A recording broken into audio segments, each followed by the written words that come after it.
Let's go ahead and get started.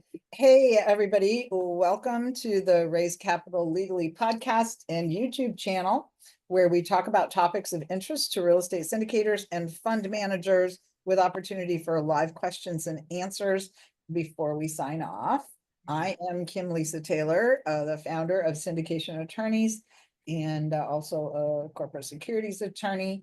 The reason that we do this particular podcast is to introduce our audience to topics, education, and services that they need as they grow their syndication business. And we've been on a mission to talk with our clients who are doing things besides multifamily to help educate our audience on other things that they could syndicate and invest in, as well as multifamily. So before we get started, please note that audio and video from this event will be posted on our podcast platform, our YouTube channel, website, and social media, and will be made available to the public. You can ask questions at the end of the broadcast by raising your hand or typing your question into the Q&A. Information discussed during this event is of a general educational nature and should not be construed as legal advice. Thank you again. Okay, so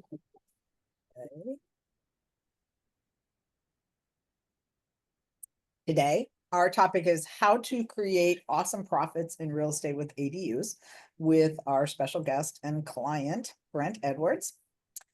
In this episode, we will dive deep into the world of real estate investment and explore how accessory dwelling units can become powerful tools for generating profits, and learn how the ins and outs of ADU development, key strategies to maximize your returns, and tips for navigating local regulations. Whether you're an experienced investor or just getting started, this episode will show you how to unlock the potential of ADUs and create sustainable income streams in today's housing market. So Brent, welcome to the show. Thanks for agreeing to come. Happy to have you. So tell us a little bit about you and how you got started with ADUs. Right on, Kim. Yeah, thank you. Thanks for having me. How did I get started with ADUs? Well, I got in the real estate game in 2009. Actually, I started as a foreclosure trustee because I graduated college and everyone was getting laid off. Nobody was hiring, everybody was firing. And I was looking around for jobs and I kept hearing this word on the news: foreclosure, foreclosure, foreclosure. I didn't even know what a foreclosure was, but I was like, well, those people sound busy. So I happened to know someone who is in the foreclosure business. I picked up the phone and said, hey, can you give me a job? And he said, yeah, come clean my garage. So I started doing manual labor for him, eventually started doing manual labor at the office, and then I kind of moved up from there. So I did actually get into the office and do the foreclosure game with him for about 3 or 4 years. And I watched people trade notes, buy properties at auction, fix and flip houses. And that was my first sort of insight into the investment world and real estate. I realized I really enjoyed it. I loved the space. Moved to the brokerage side in 2012 as the foreclosure game started to slow down. Still in 2012, a lot of the business here was, fix and flip. So I was bird dogging for a lot of those people as a real estate agent. We all have, anybody in this space knows that the flippers go to the agents, hey, if you have a deal. So I learned how they were analyzing deals. Fast forward a few more years, 2016, 2017, California came out with AB 2299 and SB 1069. And what these laws did is they limited the local jurisdiction, the city's restrictions on ADUs. So the state basically said, hey, cities, get out of the way. You got to let people build these ADUs. 2018 to 2019, you saw that start to explode. And there was triple the amount of ADUs in 2018 and 2019 compared to 16 and 17 that were permitted. So you really start to see the upswing in 2018, 2019. In 2019, the state adopted another set of bills that eliminated a lot of the parking. And so all of a sudden by 2020, this stuff is going gangbusters. And in that time, I'm helping people buy and sell real estate as a real estate agent. These ADU laws are coming out, and then they start asking me, okay, Brent, I bought my first house. I did that, I'm settled in here, got a little extra money. I want to do some investing. I hear about all these ADU laws. And so it sort of took off from there, consulted a couple clients on their ADU builds. Now I'm doing one of my own, raising some capital for it, and continue to consult with clients who are looking to take advantage of that. Wow, that's fantastic. So yeah, it seems like you've been on a little bit of a journey, but yeah, we were aware nationally, of course, that ADU laws in California, and then when Governor Newsom signed the bill that kind of got the cities and counties out of the way, that was national news. So that's really cool to learn that there are people that are learning how to take advantage of it. But tell everybody, just so they understand, what is an ADU? Yeah, so ADU, I mean, it stands for Accessory Dwelling Unit, and what it is it's a secondary housing unit that is added typically to an it's usually existing, but in some case you might build them both at the same time. But it's a secondary housing unit on a typically a single family zoned lot or multifamily zone lot, but it's secondary housing is essentially what it is. It's adding another unit. And so why is it so popular, particularly in California? Well, I think for a few reasons. Just in the simplest answer to that is because they create a few different options. I think um, they create benefit for people who are looking for additional living space for family, maybe communal living, maybe to provide some rental income, either for cash flow or just to offset some housing costs. It acts as sort of a form of house hacking, if you will. And it's popular because it's pretty inexpensive to add a second unit compared to, say, buying one. And so I think the flexibility of what it offers to people with various goals is what makes them so popular. And so I know this is a little off topic from what we were talking about, but I happened to talk to somebody in the Bay Area yesterday that was working on a development, and I think that he said the square footage, the cost per square foot to build where he was is like $300 to $340 a square foot. What's the price point in San Diego? Yeah, I think that's a fair estimation. I think between 300 and 500 a foot, depending on what you're doing and how you're doing it. It can get up to $500 a square foot. Um, but for the example, the one I'm building, the vertical build costs are going to be around $300 a square foot. But then there's probably another $50 or $60 a square foot in AE&P, architects, engineering, and permit. So by the time you're all said and done, but it also is going to depend on the style of building you're building, the foundation you have to build, what the soil conditions are like. Is the lot flat? Do you have to build retaining walls? Are the utilities accessible? So it could go from $250 a square foot to 500 a square foot in a hurry if you have to build on caissons, move dirt, tie in utilities that are far away and things of that nature. And so you really need to do a lot of due diligence to figure out what your costs are going to be to know if it's going to be cost effective to do it, right? Yeah, yeah, absolutely. And I think, yeah, absolutely. And I think the best thing that one could do, or I'll speak for myself, the best thing that I've been able to do so far is to kind of learn the initial steps of feasibility and sort of have an understanding of some rough estimates of what things cost. I mean, you're never going to know to the penny, but I can start looking at it from a high level, understand how to look at zoning, understand what kind of lot I'm looking at, and kind of understand, you know, are utilities nearby? Are there any easements that are going to be in the way? So there's a lot of stuff that you could know up front to be deadly to try to avoid some of those costs. And then sometimes you just got to learn along the way. So it doesn't sound like this is something you should do by yourself, right? If you just have a house and like, hey, I'm just going to go apply for a permit and build this thing, maybe somebody would be better off talking to someone like you who has a little bit more of a clue of what's going on, right? Well, I'm just another bozo in the bunch, so I don't know if I'm special because I have a ton of experience in the real estate game as a real estate agent. So I've seen it, people doing this on the fringe. I've consulted people doing. I've watched other people take the leap, and I still have a team of people. I call them sanity checks. Even though I think I know what I'm talking about, I'll reach out to other people in my network, other developers, attorneys, yourself, on the syndication side, as well as, other attorneys as far as, things I can And do with the lot legally, getting your zoning, getting all of that. Uh, all of that. So I as have, So what kind of attorneys? That's a good question. What kind of attorneys do you use? Probably someone in land use, in case you need any zoning or easements, right? Real estate attorney to help with contracts and things with contractors. Is that Yeah, I suppose at this stage of the game, the only attorney I'm working with and engaging with right now is you guys as the syndication attorney. You know, the people who are helping me raise the capital. But I suppose if you do if you have a survey done and you're trying to build somewhere. Maybe your neighbor's fence is in your yard and you need that space to build your ADU, and then all of a sudden you need a real estate attorney to try to figure out lot lines and things like that. My CPA is a huge one in my corner. Hey, what are the tax events going to be if I try to pull this off? And then aside from that, it's architects, it's engineers, it's soils people, it's contractors, and my new favorite sort of person on the team is a utilities consultant, because there were some questions around, my architect had designed a 3-story building on one of my properties, and there was a power line that ran right through where the building was going to be built. And I said, dude, we got to design this so it's away from the power line. And then the question was, well, how far away from the power line does it have to be? And then you start looking at the utilities rules, General Order 95, it's called here in California, where it shows how far you have to be from everything.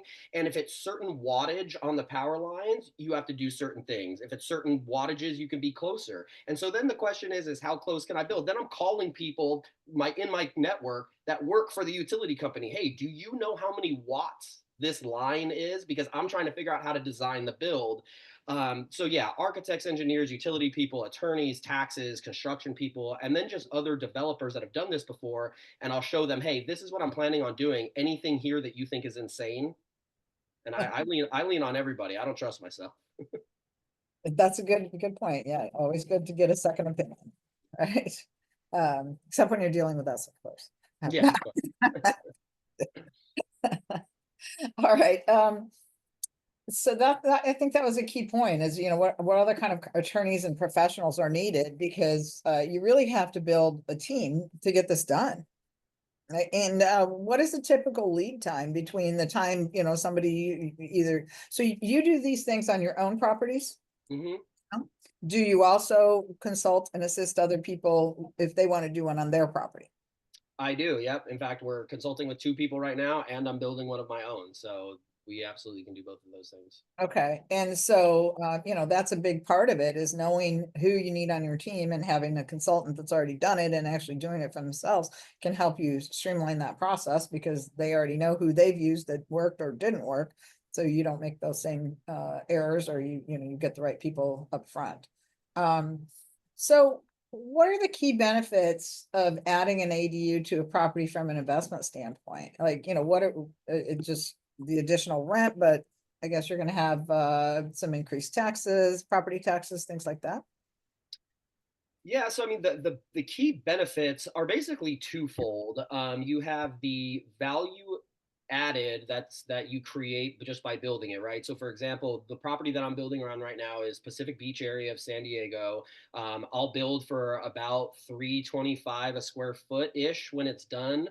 And it'll be worth about $1,000 a square foot. So, depending on where you are, I always look at build cost versus after repair value. So if I'm building for 300, 350 a foot and it's worth 1,000, I mean, that's a huge benefit in and of itself. Your mileage may vary depending on the size, the scope, the type, the neighborhood. That can change honestly from lot to lot, from zip code to zip code. So, take those numbers with a grain of salt, but that's a big part of it, is the value that you're adding by doing the build.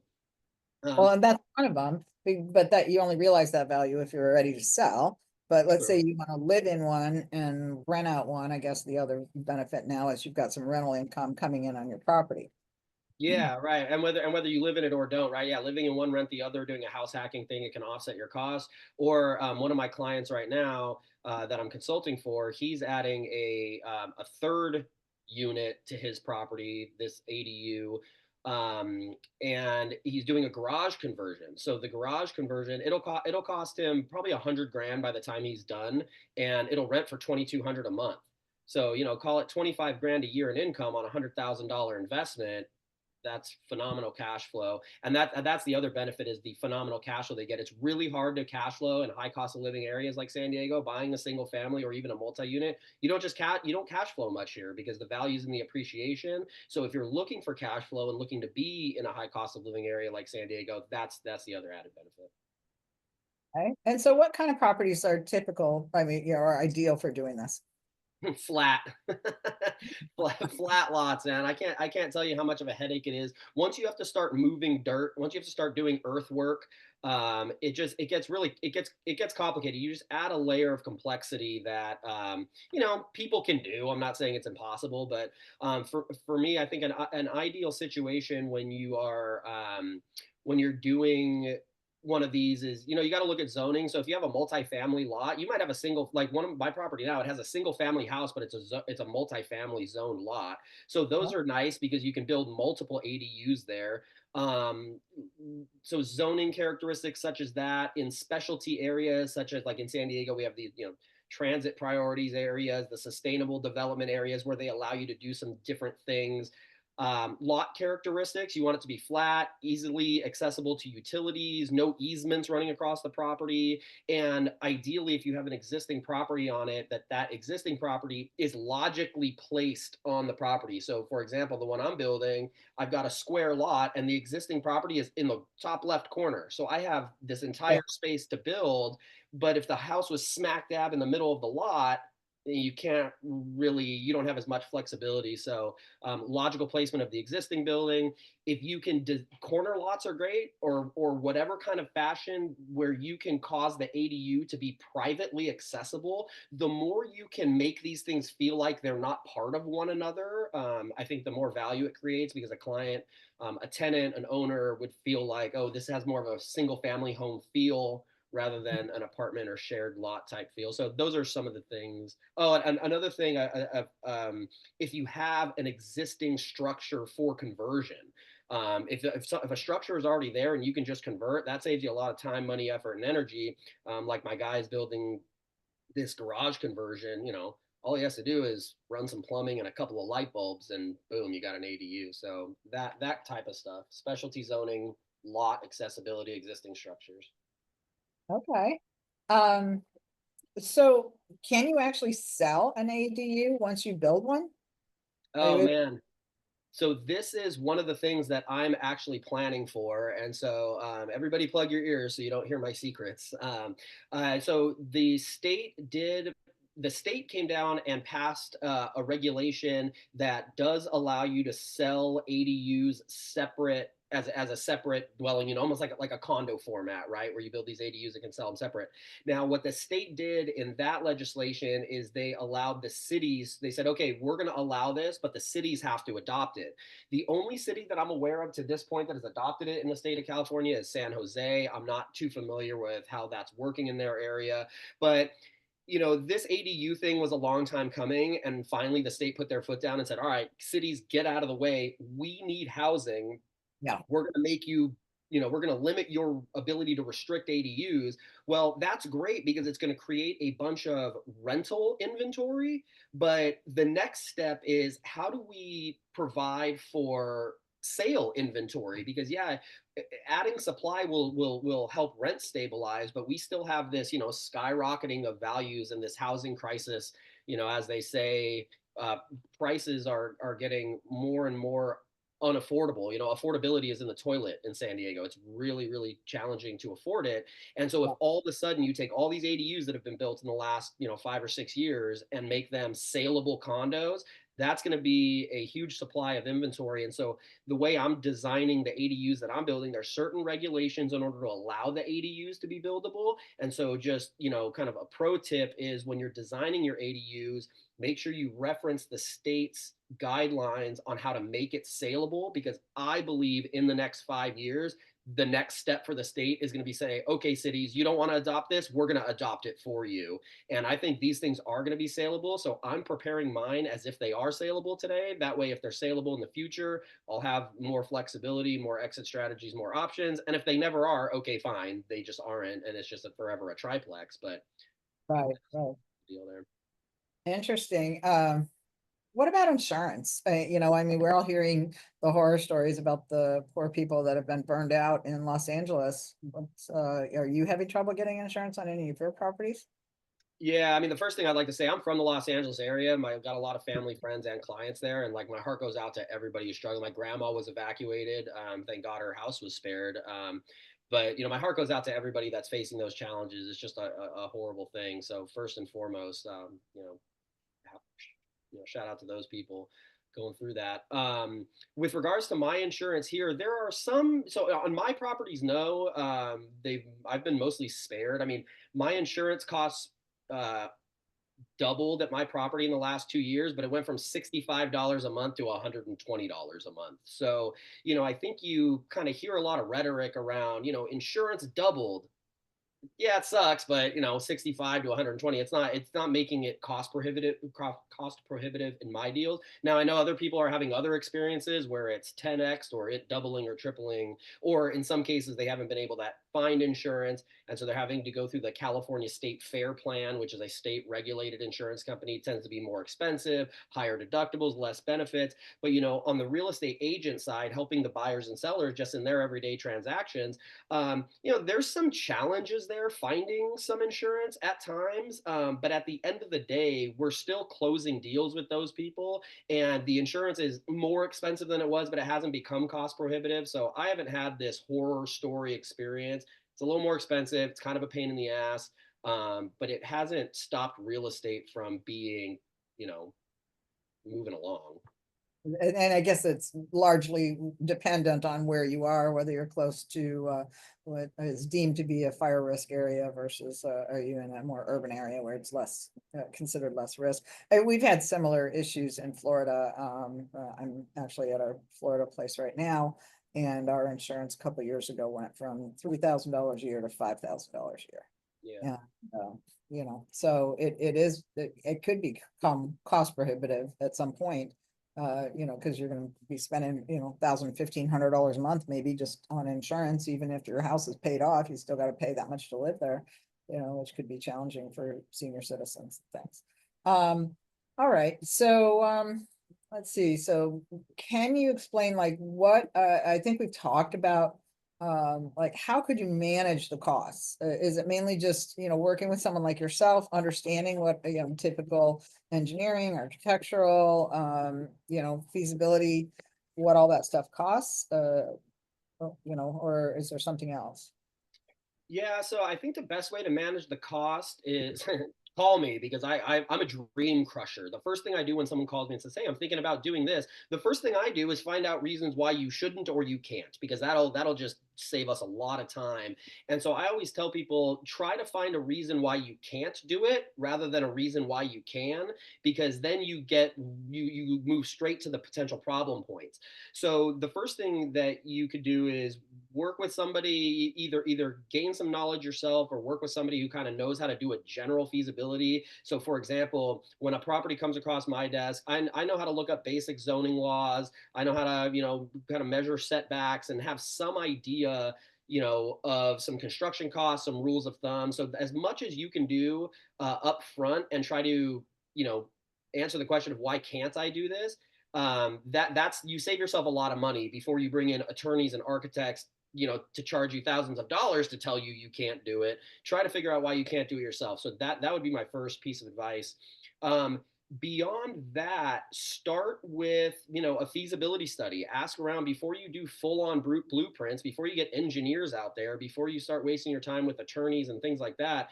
Walk into the city offices. Every interaction that I've had with the local government, the city planning department, whether it's City of San Diego or the other jurisdictions throughout our county, they've been really helpful. I walk in with an APN number or a property address and I say, I want to build an ADU here. And I hand it to the person at the desk, or I guess now in the Zoom meeting. And they tell you exactly what you can and can't do. And they'll point you right to the code. And so I would start with as many free resources as you can. Google is your friend. ChatGPT is your friend. The city is your friend. And you got to take all that with a grain of salt. I wouldn't say ChatGPT has all the answers. I wouldn't say I have all the answers, but start with things that are reasonably cost. Try to figure out why you wouldn't be able to pull this off, and then at that stage, then we can start bringing in professionals and kind of go from there. So how about getting financing? Can you get bank loans to build an ADU? Yeah, absolutely. There's a bunch of options. So, a lot of people, if you bought your home, before 2020, you have a ton of equity in your home, right? So you can do a home equity line of credit, you can do a cash out refi. In fact, you can do if you're purchasing a property, FHA 203K, Fannie Mae home style, and I believe the VA renovation loans. The point is, FHA, conventional, and VA all have a renovation loan product available. So VA, you could go 0% down and get the loan funds to build the ADU. I'm not 100% sure on VA, so double check on that. But I know the FHA, I know Fannie Mae. So if you're looking to buy a home and you have 5% to put down, through a conventional 5% Fannie Mae loan, look into Fannie Mae home style renovation loans because they will loan you the funds. You could bring in your 5% down, and there are conventional funding options to get these things built.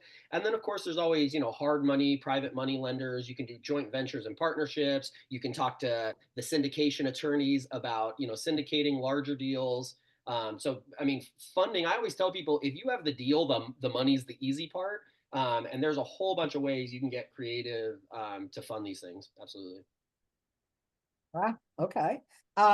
What states there's more than just California that allows this. And I think we did some research and found out, let's see, California, Oregon, Washington, Vermont, New York, and Colorado. And I actually think there's a couple more.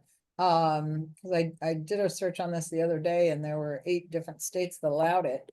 We'll see if we can get that information for you.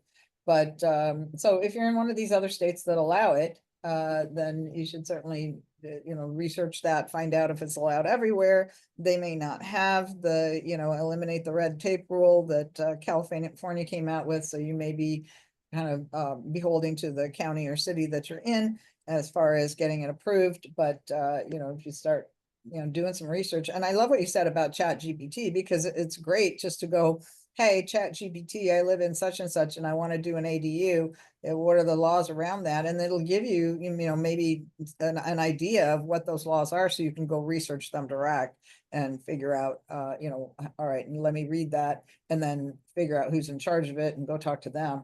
Yeah. So it's always, don't rely on it as your end all, because it could be wrong, but you can use it as a starting point for your own research. And that's a lot of ways that attorneys end up using Chat GPT, Google searches. All of that is often a way that we start legal research, just to figure out, okay, where to go to find the right answers, and try to always go directly to the law. All right, so San Diego, I think you and I talked about something called a bonus ADU program in San Diego. What's that?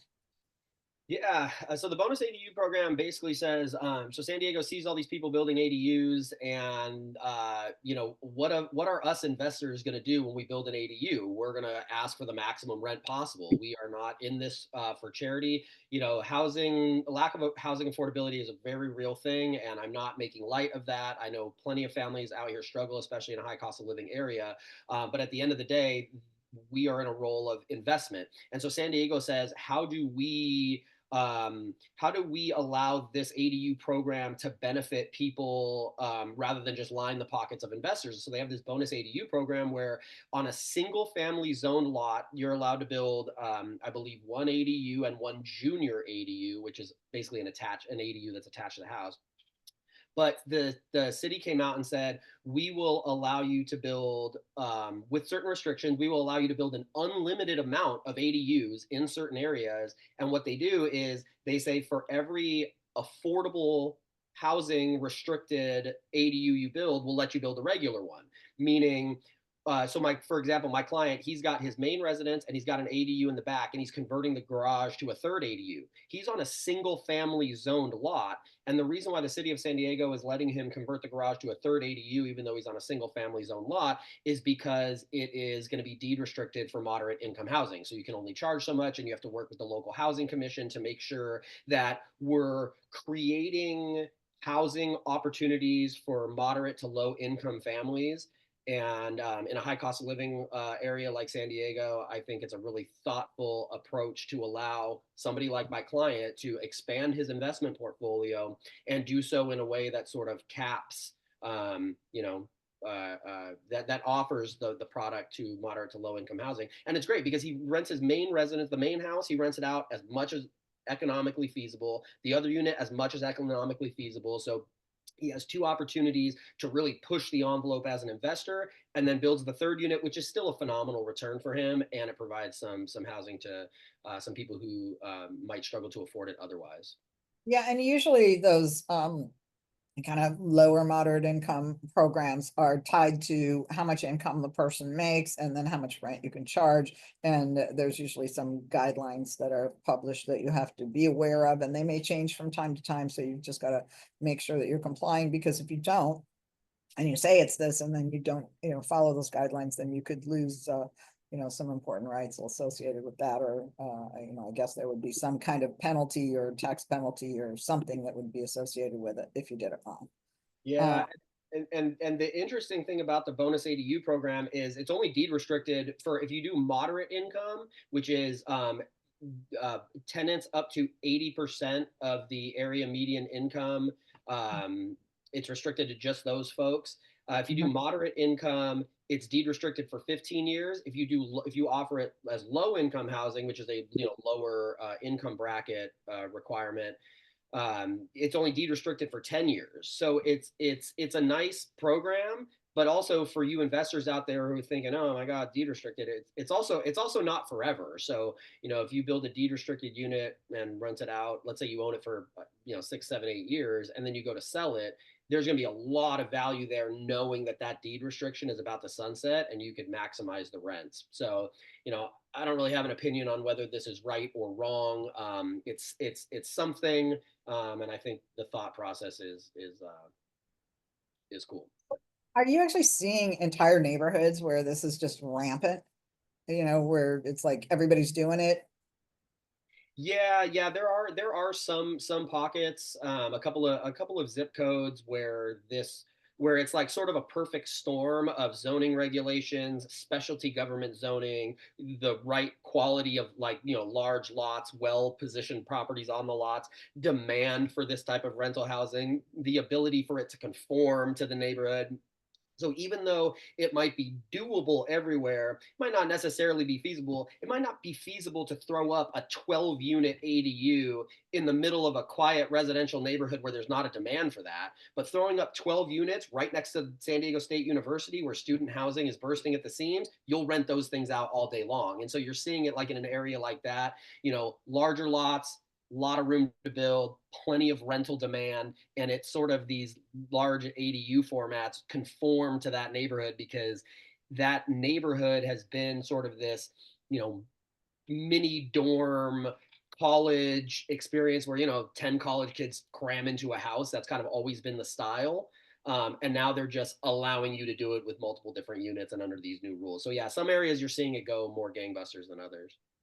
Well, and I wonder how this is impacting negatively, perhaps, the character of certain neighborhoods. I mean, I'm sure there's some pushback and resistance in some places. Oh yeah, just turn on the news. There's always some microphone in some neighbor's face where it's like, I had a view and now look at this ADU behind me. And again, my heart goes out to those people too. Um, I mean, go look at a picture of New York City in 1890. Go look at New York City 100 years ago, and I'm sure all those people were pissed when the skyscrapers started going up. But at the end of the day, like, it's progress, and people need somewhere to live. And I know there's a lot of NIMBYism. I think some of it is valid. I think some of it not so much. We all know that we need more housing. The cost of living here is insane, and people, there's the complaint about, well, the cost of living is so high. Well, how do you reduce rents? How do you moderate the cost of housing, be it rental or purchase? It's with supply. It's a simple supply demand equation. And so, on one hand, it's housing is super expensive. It's really unaffordable to live here. It's like, okay, well, here's all this supply. Well, no, don't do it like that. Do it some other way. So everybody knows that we need more housing and that affordability is an issue here. But the minute you build supply next to their property, it's like, no, I didn't mean right there. I meant next to, I meant across town, right? So, everybody has an opinion, and I don't know that I necessarily have one. I get people's complaints, but this is progress. This is the law. That's what people are doing. Yeah, right. And hey, well, maybe you should build one too, right? I mean, yeah, I feel bad for the people that do feel like, gee, I lived in this quiet neighborhood for a long time, and now there's a triplex next to me with, and it's not what I thought I was buying. Yeah, There's yeah. always got to be a balance, right? There's always has to be a balance between the need and the detrimental effects that might result. Um, Yeah. so how does the presence of an ADU impact the resale value of a property? Oh, that's a good question. I think it's going to depend on the style, the type, the location, the build quality, and the ADU's ability to sort of conform to the neighborhood, right? Because again, if you're building multiple ADUs in a place that might doesn't have the rental demand, or maybe like the cohort of people that are buying in that neighborhood aren't interested in ADUs, it's just not an ADU buying subset of people that are shopping a particular neighborhood. I think it could lag if you build your ADU poorly, if it's ugly, if it's not super private. I mean, I think that the answer to the resale value of an ADU depends on a whole bunch of factors, and it's really unique to every property. So it's one of those things. If you're thinking about building an ADU, call me or call a real estate agent. Call somebody who knows kind of the buyer and seller profile of the marketplace, because I think that'll depend on a lot. And then, of course, how you build it. But I think in general, at a minimum, I think you build an ADU. At a minimum, you're getting the cost back. In most cases, I think you're getting a substantial return on the investment, sort of like we discussed. I'm building for 350 a foot, and it's adding $1,000 a foot in value. Now that's sort of a unique situation being here by the beach specifically, but I think a lot of areas are going to offer you something like that, where you build for 300 and it's worth 500. You build for 300, it's worth 700 a foot. But I think your mileage is going to vary depending on those other factors that I mentioned. What about homeowner association restrictions? Are they able to restrict ADUs, or is that superseded by the state and county laws? That's a great question, and it's superseded by the state and county laws. So the HOA cannot be more restrictive than the state. And you're starting to see it. There's a whole bunch of for people who know the San Diego area, the new side of Chula Vista, East Lake, Rolling Hills Ranch, Otay Ranch, those areas. You're actually starting to see some ADUs be built in some of those HOA demand, in those HOA controlled areas, because yeah, the state reigns supreme. I can imagine that when the people that have been impacted by those fires in Los Angeles start to rebuild, that there's going to be a whole lot of ADUs being rebuilt in those areas where the house is burned. Yeah, that'll be interesting to see. I mean, in the Palisades, maybe not, because some of those higher end areas, maybe not with the ADUs. They tend to do, I think, bigger houses and more private palatial estates. Mhm. I don't. Maybe I take that back, because a lot of them do have little guest houses and things like that. So yeah, I mean, it could be, maybe take advantage of the laws that are there, since you're rebuilding anyway. They Let probably that need ADU. to just to be able to rebuild. If you think about the affordability of rebuilding in those areas, they may have to. Interesting. Yeah, I used to be a homeowner association litigation attorney in San Diego. Mm, So that's why I asked that question, because you I'm know sure those people. there's armies of homeowner association people who are just up in arms over Yeah, what that's this. my favorite, is seeing those people upset. The neighbors who get upset, like we talked about a minute ago, like my heart goes out to those people. You buy a home, you think you have a view, or you think you're in a certain neighborhood, and then things start changing. I get that. The HOA people that are just angry about everything all the time and don't want you ever to do anything. I don't really mind seeing them. I don't mind seeing their Yeah, feathers. I had my fair share of encounters with those people Yeah, when I me too. decided I didn't want to do litigation anymore. That kind of drove me away from it. Um, so are there any creative or unique approaches to ADUs that you've seen investors use to maximize their profits? Um, hmm. Yeah, I Well, mean, I think the most obvious one is building, finding properties or building ADUs in existing structures, because then it's halfway. Like, you got a garage, it's halfway done for you. You just need to put in the sinks and the toilets. So I think existing structures. There are also some things coming down the pipe with modular constructions. Excuse me, where these homes are built like in a factory and they arrive on a truck and they put them together in one day. Wow. So there are some architects. There's a local architect here who designed a really cool, it's called Tetra House, and it's, imagine you build a house like Tetris where it's these pieces that come together.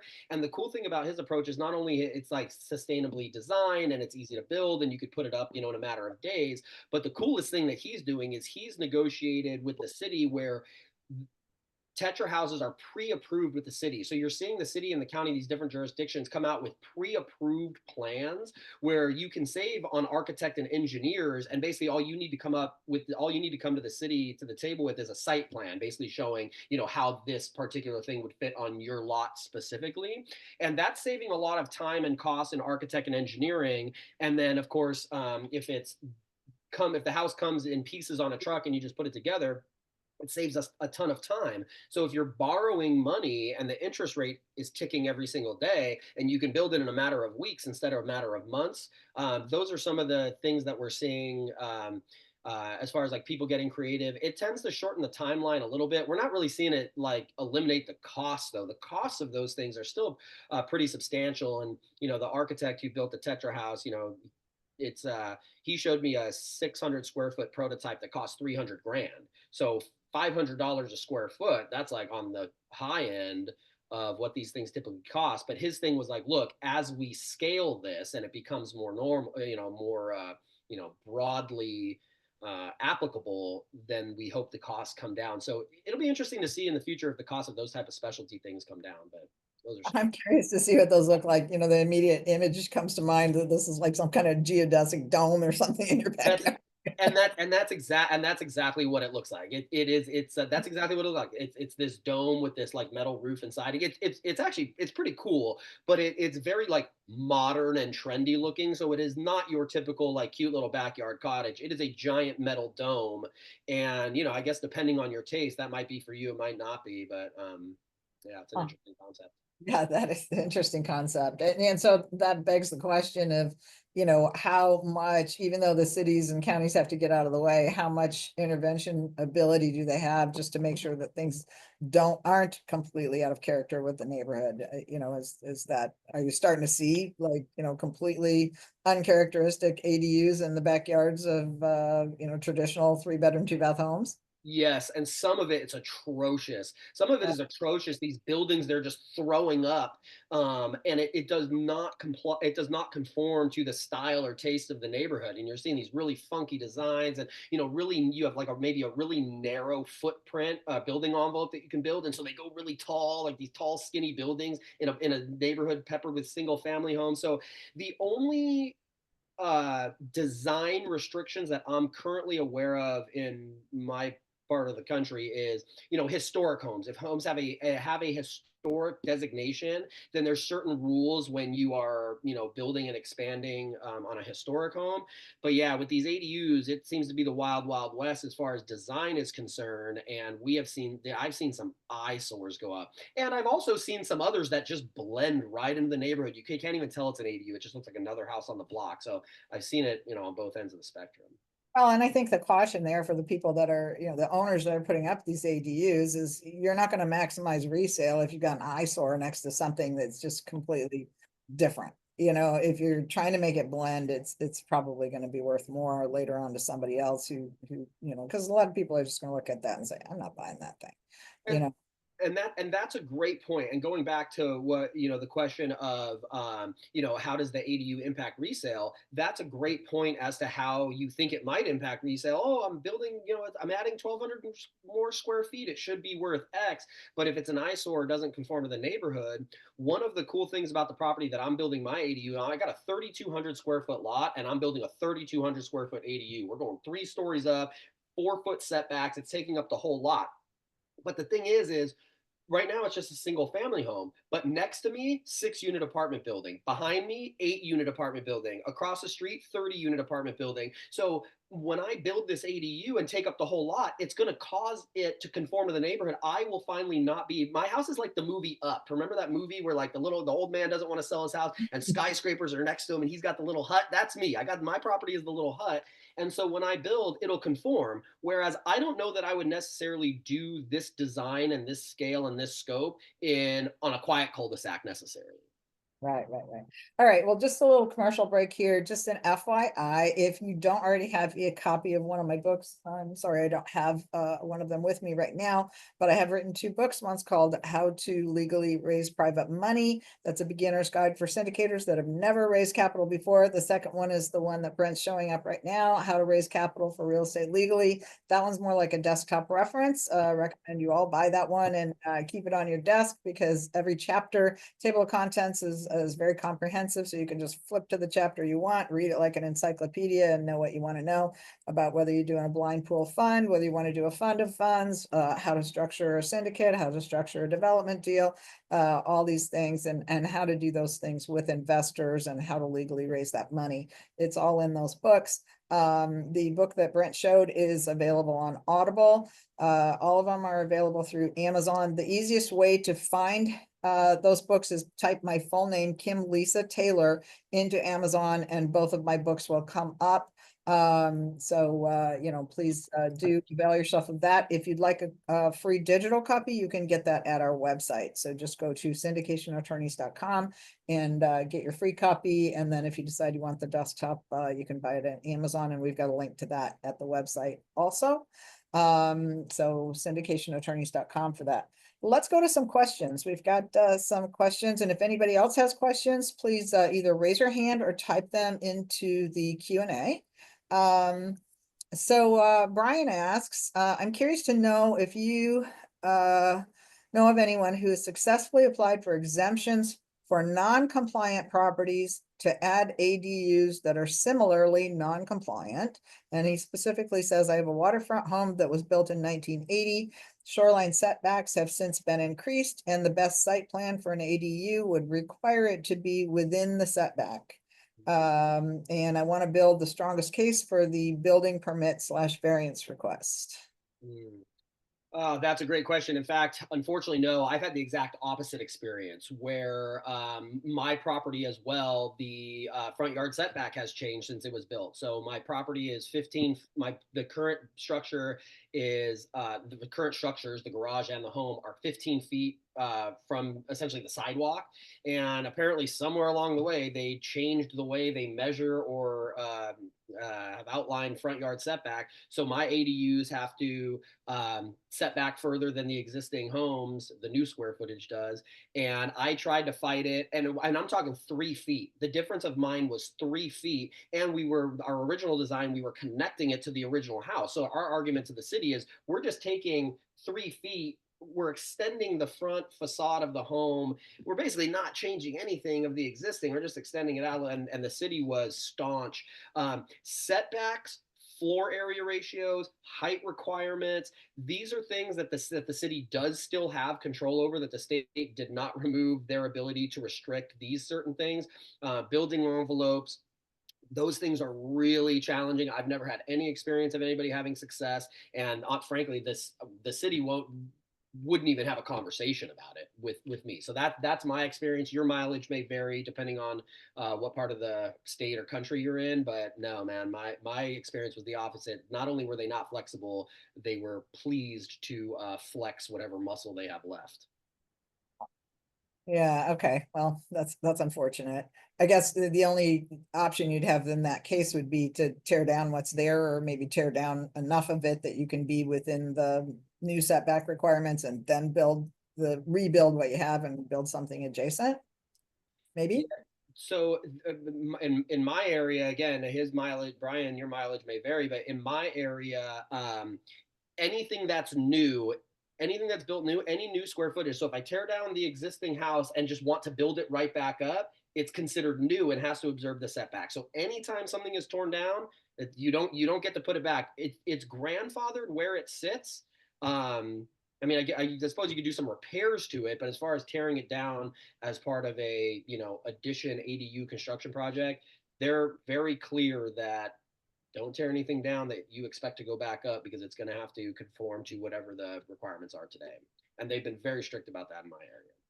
All right, well, sorry about that, Brian. Good luck with that one. But you may talk to a land use attorney in your area who has experience with ADUs and ask them if they've had any experience with that, or, they may just come back and say the same thing Brent just said and just said, forget it, figure out something else a different way. Or tear down what you have and, rebuild the whole thing with an ADU, all conforming to the new requirements. All right, Vince asked, why does the garage conversion that your existing client is doing fall under the bonus ADU program and not just considered the junior ADU? Good question, because a junior ADU would have to be constructed within the existing square footage. So if he took the main house and built this ADU, a fully self-contained unit inside the main existing footprint, then it would be considered junior ADU. The garage is detached. So it's a detached backyard garage. And the reason why it's bonus ADU is because he's already got an ADU above the garage. So he's got existing main house, ADU above the garage. And so the garage conversion is the third ADU. And on single family home, on a single family zone, which his is, you need to go through the bonus ADU program to pull that off. Okay, and someone said, hey, I came in late. What is an ADU? I'll Yeah, turn so it. ADU stands for Accessory Dwelling Unit, and it's a secondary housing unit built typically in addition to an existing primary. Now, sometimes the primary and the ADU are built at the same time, but it's essentially a secondary housing unit, fully self-contained, that's used for extended family, rental, income. It's a second unit on your property. So Tom says, hey, Brent, love your background, how you started. Question on how you engage with an HOA who has not updated their deed restriction since the 70s. Only a shed at 350 square feet is allowed as of 1973. I've noticed folks adding on, but all are attached, not detached. Also, our HOA is somewhat hostile to ADUs, wanting to preserve the neighborhood. I don't know if Texas has a state law on ADUs, only think it's city level. And that's where I assume then Tom is in Texas. Any thoughts on that? Yeah, so in California, the law is very clear. HOAs cannot prevent the construction of ADUs that comply with state law because it comes from the state. So, Tom, if you're in Texas or some other state that's not California, unfortunately, I can't speak to too much experience in those other areas. But in my areas, the state of California, the levels of government, HOA is the bottom of the totem pole. So, if you have city or county regulations, my guess is, and I'm going to refer you to an attorney on this. I am not one. If I was in your shoes, I would reach out to some attorneys in the area and say, hey, how do the laws apply here? But in the state of California, it's pretty clear that HOAs cannot prevent the construction of ADUs as long as they comply with state law. So maybe and hopefully for you, as long as you're complying with your city or county laws, I imagine those would trump HOA. I don't think an HOA deed restriction trumps city and county law, but again, I'm not an attorney. I would refer you to one. But where I'm at in California, it's very clear. And Well, there have been lawsuits. So there is now, I believe there is, case precedent now where these HOAs have tried and very swiftly been struck down. and when you're dealing with, if you get to the point where you need to talk to an HOA attorney, there's two different types. There's those that represent the HOAs, and there's those that represent the people that live within the HOAs or the homeowners. So you're going to want to make sure that you get that second type. And they're a little fewer and farther between than the ones that will actually represent the HOAs, because the HOAs are a big moneymaker for them. And a lot of times, my experience was that a lot of times those attorneys tend to take over the HOAs and become very heavy enforcement handed, because they can generate a lot of fines and fees by sending a bunch of letters to people and being heavy on their enforcement.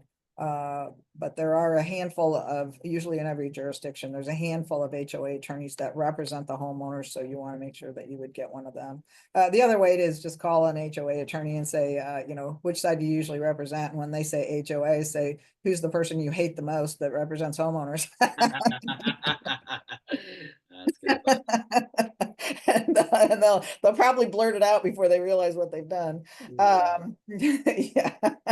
So they're So just clarifying again that, this is according to ChatGPT. I have not researched this independently. But California, Oregon, Maine, Connecticut, Washington, and New York have certain policies. So some of them seem to be state level, some of them seem to be city level. So you've just got to, look within those jurisdictions and maybe within your jurisdiction. And I'm sure that more states are going to be adding them. And just because of the fact that housing is becoming so unaffordable for, the next generation, that, we're creating a nation of renters. And if you look on the internet, you'll see all kinds of stuff about how people are saying, look, I just can't afford this. And, I don't see the benefit of it. They don't see the appreciation benefit because it's so far down the road and they're just trying to, survive. So you may see a lot more people kind of embracing this as we go. So Phil raised his hand. And so Phil, I'm going to let you ask your question. Hey, Phil. Okay, I am in Connecticut and I have built multiple units on top of existing units. With regard to the first caller and getting variances, sometimes if you go directly, I've gone for variances without an attorney. I think I've gotten at least 90% of all my variances approved first shot. One key here is to research the variances that have been approved and rejected by the board over the last year or two. Find something similar to yours that was approved and find out and make a case as to how yours is similar and reference that and make it difficult for them to say no, even though it does not comply to current zoning. The other thing you can do is most of the zoning boards of appeals, they are concerned about people in the neighborhood complaining or not supporting what you're looking to do. At one point, I owned a single family home. I bought another single family home. I needed to get both properties zoned together for 8 total units. A lot of resistance from the town. I did some preliminary work, and what I did was I got letters from both of my neighbors next door, and one actually came to the meeting, and both of them supplied signed, notarized letters supporting what I was doing. The zoning board of appeals could not refuse. So get along with your neighbors, get them to approve it, inform them that they may be able to do it in the future. So it's good to do this now, and that you will even help them as a contractor or as an advisor to help them get through their process. So those two techniques have gotten me to at least 90, maybe even 95% success rate on all of my variance requests. Fantastic. Thanks for sharing. Right. Well, that's really cool. And I think I've had a lot of experience. My prior profession was as an environmental consultant, and I was dealing with a lot of regulators. And one of the things I learned whenever you're dealing with a regulator, code enforcement, any of that, is that they kind of make up stuff sometimes, just because they don't like it, and they'll be like, no, you can't do that. Right. So what I always learned to say was, I really, really want to comply with the law and I want to make sure I'm doing 100% correct. Can you show me in the code where it says that? Okay. Because Exactly. many And times they will many back of down these, because yeah, it doesn't I'm say that. sorry. Yeah. Many of these members, they're not elected, they're volunteers. They think they have a lot more power than they really do. And once you get two people agreeing with that I'm more powerful than you attitude, it's hard to turn that around. So it's good to get to know them ahead of time if you can.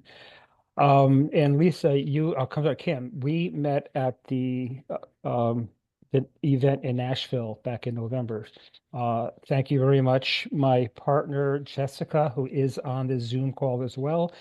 We're looking at large properties and we're going to have at least one or two by the end of this year. And your company will be our SEC attorney for sure. So thank you for your guidance while we were there and met with you. Fantastic. Thanks a lot, Phil. Of course. You have another minute to stay on. Usually we end right at noon, but we've got such great calls and questions. I hate to cut them off. Do you have another minute, Brett? Yeah, yeah, I've got all the time you need.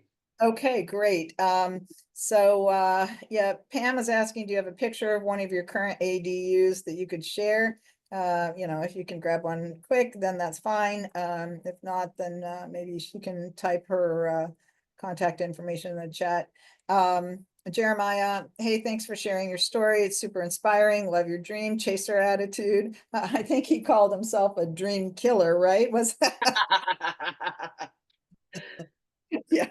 What's the next big project you're chasing after this one? Are you just going to keep doing some ADUs, or do you have some bigger fish in mind? That's a great question.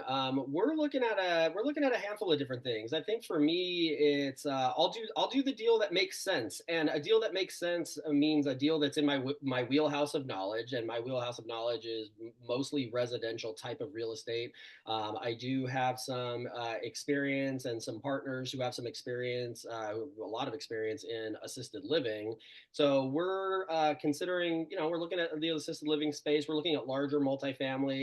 The only thing is those two larger multifamily and assisted living is tough to get done in Southern California, and I'm not ready to go out of state just yet because I'm a single father of two girls. I have 50% custody of them, and I don't want to spend 50% of that time traveling. They're 9 and 11, and so to me, my main focus, a deal that makes sense to me, is a deal that I can do in my backyard. And the deals that seem to make sense right now is this infill development, redevelopment, adding ADUs. So yeah, we've got our eye on some other things. It's probably further out in the future, mostly because I want to chase if you know what I'm chasing, is time with my kids while I have it. This real estate thing is just, my side hustle. My main hustle is being a dad to those two girls. So I think we're probably going to stay in our lane, although we are always open and analyzing. We're always open to partnerships as well. I've got friends and colleagues peppered all over the country. I've got a buddy in Cleveland. I got a friend in Raleigh, these real estate related people. And I'm just another bozo, and if I could partner up with somebody, I'm always happy to what's the old saying, I'd rather have half of a watermelon than a whole grape. So if we do go out of town, we're looking at partnerships on some bigger stuff. But me personally, as much as I can be in my backyard and be with my kids in between talking to contractors, that's kind of my goal for now. Just a couple comments here from our audience. George says, "Hey, SB 1077, this law that requires the California Coastal Commission and the Department of Housing and Community Development to develop guidance for ADUs and junior ADUs in coastal areas, aiming to streamline the approval process." So that might help Brian. George says these are golden nuggets, and Phil says, of course, family first. But Phil did raise his hand. Phil, if you'd like to talk, I'd love to hear your question. Actually, I raised it again by mistake. I was the one that commented about the variance approvals. Okay, very good. All right, thank you. All right, very good. Thank you all for coming. Brent, this was super amazing. I think everybody that was on the call and the people that listen to it afterwards are going to get a lot out of it. Why don't you give us your just before we do that, you said that you do consult with people who are doing their own ADUs, and tell us how that would work. Do you have like a consulting agreement, some kind of a lump sum coaching program, hourly agreement? What do you do? Yeah, so I guess it depends on the need. So the initial call is always free. I'm happy to hop on the call. The initial call is usually, anywhere from 25 minutes to an hour. And I'm happy to spend that time just exploring your deal, because if I can kill it in the first 30 minutes, I will, and that'll be free of charge. I hope not to do that. But again, I say that sort of in jest to protect you. So the initial call is typically free. And then I try to give you as much guidance as I can, as much free information as I can. And then if you can sort of do those initial feasibility steps yourself, because I'm all about, like you said, how do we manage the costs of these things up front? So I'll give you my perspective, I'll give you some guidance, and I'll hopefully give you some tools to help you maybe take those first few steps. And then we can discuss how much of that you're comfortable doing on your own, where I might be able to fill in. And we've done consulting agreements that is anything from an hourly rate, a flat fee, project management from beginning to end. And so there's a few different, I guess, payment structures or ways that we can structure our help based on exactly how much you think you need us. But we have a slew of options available. So how can people get a hold of you? I think if you type Brent the Broker in Google, Brent Edwards or Brent the Broker in San Diego, you'll see my Google page, my website. All my monikers under Brent the Broker. My investment arm is Sympathia Capital, but that's not nearly as public facing as some of the other stuff. So Also your email address? yeah, Brent at BrentTheBroker.com. If you go on Instagram, I'm at Brent the Broker. I think if you type in Brent the Broker on either Instagram or Google, and my email is Brent at Brent the Broker. If you want to call me, I'd be happy to give you my Put in the number. chat if you want to grab that. All right, we do have to run. Thank you all for your participation. We love to have audience participation on these calls, and we're glad that you're all here. Brent, we're so glad that you were able to come and give this great helpful advice. And I hope you get some business out of this. And if anybody wants to raise capital, know how to structure deals with investors, or wants more information about our pre-syndication programs, we have a Capital Raiser Starter program and also a Capital Raiser Accelerator program. Both are available. If you want information about those, please go to our website and you'll be able to schedule a call. If you want to talk to me directly, you can schedule a paid consult. If you want to talk to one of our staff, you can get a free consult, and we would love to hear from all of you. Make sure you get the book. The books are going to be an invaluable resource for you, and you can do that at syndicationattorneys.com. Thank you so much.